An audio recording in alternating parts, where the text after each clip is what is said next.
Hello दोस्तों, नमस्कार।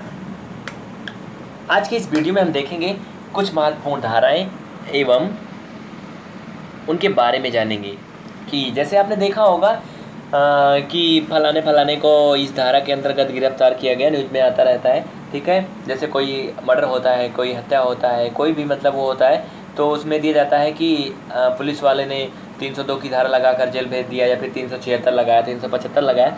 आपने सब देखा होगा, लेकिन इसका मतलब क्या होता है कि आपने कभी सोचा है कि जो धारा बताया जाता है उसका मतलब क्या होता है?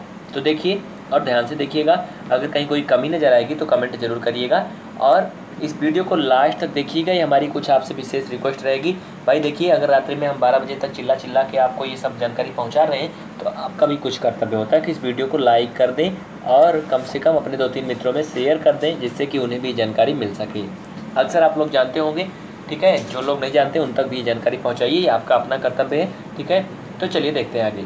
जानिए IPS में धाराओं का मतलब। ठीक है, देखिए भागिए नहीं भाई, देखिए भाग रहा है ये थोड़ा सा, जैसा कि आप जान रहे हैं हमने इसको इकट्ठा करके रखा हुआ है। ठीक है, तो IPS में धाराओं का मतलब धारा 307। दोस्तों, अगर आप किसी को जान से मारने की कोशिश करते हैं तो हत्या की कोशिश करना भी धारा 307 के अंतर्गत आता है और आपको लंबे समय के लिए कारावास मिल सकती है। ठीक है, तो ऐसा कभी मत करिएगा। अगला है धारा 302। अगर आपने किसी का मर्डर कर दिया, यानी कि किसी ने किसी का मर्डर कर दिया, सॉरी अब आपको नहीं बोलेंगे। ठीक है, अगर किसी ने किसी का मर्डर कर दिया है तो उसके ऊपर धारा 302 लगाई जाती है। ठीक है, अगर कहीं पेपर में निकल रहा है, न्यूज़ में आ रहा है कि किसी को अगर धारा 302 के अंतर्गत गिरफ्तार किया गया, इसका मतलब उसने किसी की हत्या किया हुआ है। ठीक है, बलात्कार जो कि आजकल पेपर में देख रहे हैं, आम बात हो चुकी है दोस्तों, ये धारा 376 के अंतर्गत आता है। ठीक है, धारा 395 के अंतर्गत डकैती चोरी के अंतर्गत धारा 395 आती है। अगर किसी को 395 के अंतर्गत गिरफ्तार किया जाता है, जेल भेजा जाता है, इसका मतलब उसने किसी के घर में चोरी या डकैती डाली थी। ठीक है, और धारा 377 अप्राकृतिक कृत्य। अप्राकृतिक कृत्य मतलब जैसे आपने इस उदाहरण को देखा होगा और अच्छे से समझ सकते हैं। दिल्ली की जो 16 दिसंबर की निर्भया कांड की घटना हुई थी 16 दिसंबर 2012 को दोस्तों, उसमें अप्राकृतिक कृत्य हुआ था जिसमें लोहे की राड का उपयोग किया गया था और शराब और दारू की बोतलों का प्रयोग किया गया था और इन सब चीज़ों को इन जो भेड़िए थे, कुत्ते थे, इन लोगों ने क्या किया था, उस लड़की के प्राइवेट पार्ट्स में डाल दिया था। अब आप इसको समझ सकते हैं अप्राकृतिक कृत्य क्या होता है। ठीक है, अगला धारा 396। ठीक है, धारा 396 क्या होता है? डकैती के दौरान हत्या करना। यानी अगर कोई किसी के घर में डकैती कर रहा है, चोरी कर रहा है और उस दौरान किसी की हत्या भी कर देता है चोरी करने के लिए, डकैती करने के लिए, तो उसको धारा 396 भी लगेगी और धारा 395 भी लगेगी। ठीक है, अगला है धारा 120। धारा 120 के अंतर्गत किसी को गिरफ्तार कब किया जाता है या फिर धारा 120 कब लगती है? अगर किसी ने कोई षड्यंत्र रचा है, मान लीजिए कि किसी बैंक को लूटने का प्लान बनाया, ठीक है, या फिर किसी के घर में चोरी करने का प्लान बनाया और प्लान बनाने में 3 लोग थे, लेकिन डकैती किया, जो चोरी किया उसमें केवल 2 ही लोग गए, 1 लोग बच गए। तो दोस्तों, जो चोरी डकैती किया उसके ऊपर तो 396-95 लगेगी ही। ठीक है, लेकिन जो षड्यंत्र बनाने में एक बंदा बैठा था उसके ऊपर भी धारा 120 लगाई जाएगी। ठीक है, क्योंकि वो उस टीम में शामिल था पंचायत में जहाँ पर वो चोरी या फिर डकैती का षड्यंत्र बनाया गया।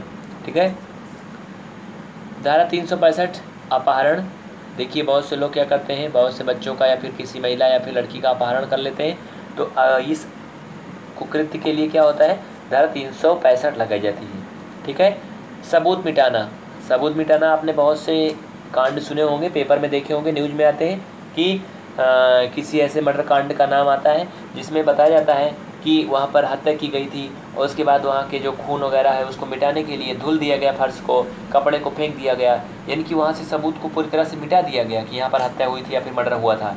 तो दोस्तों, अगर जिसने हत्या नहीं भी किया है और अगर उसने सबूत मिटाया है, यानी वहाँ पर साफ़ सफाई करने में सहयोग किया है और हत्या किसी और ने किया है, तब भी अगर उसने सबूत मिटाने में सहयोग दिया है तो उसके ऊपर धारा 201 लगाई जाएगी। ठीक है, धारा 34 कहाँ लगती है? समान आशय में। ठीक है, धारा 412 छीना झपटी में लगती है। आपने देखा होगा, महिलाओं के चेन छीन लेते हैं, झपट लेते हैं। और छीना झपटी मतलब कहीं भी जैसे क्या बोलते हैं भगदड़ मच जाती है, वहाँ पर अगर छीना झपटी होती है और उस केस में कोई पकड़ा जाता है तो उसके ऊपर क्या लगाया जाता है, धारा 412। ठीक है।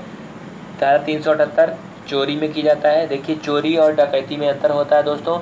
चोरी करने का मतलब एक सिंपल सी बात है, चोरी। ठीक है। डकैती का मतलब कि पूरे घर की चीज़ों को तहस नहस करना, मतलब पूरा घर को लूट लेना ही चोरी डकैती होता है। ठीक है। और चोरी का मतलब जैसे कोई एक सामान किसी ने चुरा लिया, मान लीजिए किसी की बाइक चुरा ले गया, साइकिल चुरा ले गया, कार चुरा ले गया, तो ये क्या है, एक चोरी के रूप में है। लेकिन अगर घर में रखे सारे जेवरात चुरा लिए, बाइक कार साइकिल जो भी था घर में सब कुछ उठा ले गए, तो इसको क्या बोलेंगे, डकैती पड़ा था। ठीक है। तो धारा 378 के अंतर्गत क्या आता है आपका, चोरी। ठीक है। 141 के अंतर्गत विधि विरुद्ध जमाव, विधि विरुद्ध जमाव के जो अपराध हैं वो धारा 141 के अंतर्गत आते हैं।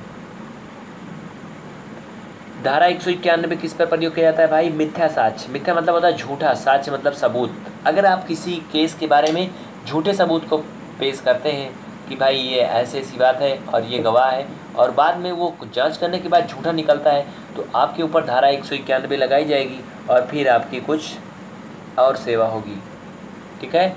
अगला देखिएगा धारा 300। अभी आपने देखा था धारा 302 हत्या करना और धारा 300, दोस्तों ये दोनों लगभग एक समान कार्य पर लगा जाते हैं। ठीक है। धारा 300 और 302। ठीक है। अगर इसके बारे में आपको कुछ और जानकारी होगी तो ज़रूर बताइएगा। अगला है धारा 309 आत्महत्या की कोशिश करना। दोस्तों आपकी ज़िंदगी भी जो है वो आपके हाथ में नहीं है। अगर आप मरने की कोशिश करते हैं, किसी को नहीं मारते हैं, खुद मरने की कोशिश करते हैं, फांसी लगाने की कोशिश करते हैं, नदी में कूदने की कोशिश करते हैं, आग लगाने की कोशिश करते हैं, तब भी आपको कैद किया जाएगा और आपके ऊपर धारा 309 लगाई जाएगी। ठीक है। या कहने का मतलब कि आप अपनी ज़िंदगी को भी नहीं ख़त्म कर सकते हैं। अगला है धारा 310। धारा 310 इसके अंतर्गत ठगी करना, लोगों को बेवकूफ़ बनाना। जैसे कि आपने देखा होगा बहुत सी समय फ़ोन कॉल आते हैं, और आपको मैं भी सचेत करना चाहता हूँ कि आप लोग उनके झांसे में ना पड़े। फ़ोन कॉल में कुछ ऐसा होता है, सर आपका ATM कार्ड ब्लॉक हो गया है, कृपया आप अपना ATM कार्ड का नंबर बताएं, या फिर आप अपना पिन बताएं, अकाउंट नंबर बताएं, मोबाइल नंबर बताएं कि आप ATM कार्ड को चालू करना चाहते हैं, जल्दी बताएं, नहीं तो आपका ATM कार्ड एकदम से ब्लॉक कर दिया जाएगा, फिर कभी नहीं चालू होगा। तो कुछ ऐसे बेवकूफ़ भाई होते हैं हमारे जो फटाफट सब कुछ बता देते हैं और बाद में मैसेज आता है कि योर अकाउंट, मतलब कि ₹5,000 या फिर 50,000 हैज़ बीन डिवाइडेड। तो मैसेज आता है तो उनको समझ में आता है भाई 50,000 कट गया खाते से, या फिर 1 लाख कट गया, 10,000 कट गया, फिर वो रोना गाना शुरू करते हैं और उसके बाद होता कुछ भी नहीं है। ठीक है।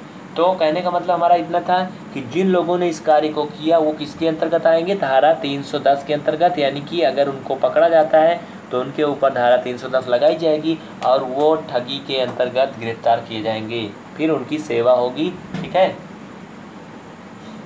आगे देखिएगा धारा 312। धारा 312 जो है ये गर्भपात कराना। ठीक है। इसके अंतर्गत यूज किया जाता है। अगर किसी ने मतलब गर्भपात को यानी कि प्रेगनेंसी को नष्ट करवाया, यानी कि कहने का मतलब हिंदी में बोले तो बच्चे को गिरवाया, तो इसके अंतर्गत धारा 312 लगाया जाता है, चाहे वो लेडीज हो या जेंट्स हो। ठीक है। और इसमें सम्मिलित डॉक्टर को यानी कि पूरी तरह से भारत में प्रतिबंधित है। इस कार्य में सम्मिलित जो डॉक्टर होता है उसका कंपाउंडर होता है, उसका सहायक होता है, और उस लेडीज़ को जो ले जाने वाले होते हैं, यानी जितने भी लोग इसमें शामिल होते हैं सभी लोगों को गिरफ्तार किया जाता है और फिर उन सभी लोगों की अच्छे से धुनाई की जाती है। ठीक है। ये सभी जितने भी आप यहाँ कार्य देख रहे हैं सभी जो है ना करने वाले कार्य हैं। ठीक है। अगला देखिएगा, अगला क्या है, स्त्री लज्जा भंग करना। ठीक है। ये 354 के अंतर्गत आता है। जैसे कि अगर आपने कहने का मतलब स्त्री लज्जा भंग करना, अब आप समझ चुके होंगे, किसी स्त्री की बेइज्जती करना, उसकी इज्जत के साथ खिलवाड़ करना, ये जो है धारा 354 के अंतर्गत आता है। ठीक है। और अपहरण करना इसके अंतर्गत 362 के अंतर्गत आता है। अगर किसी को कोई अपहरण करके ले जाता है तो उसके ऊपर धारा 362 लगाया जाता है। ठीक है।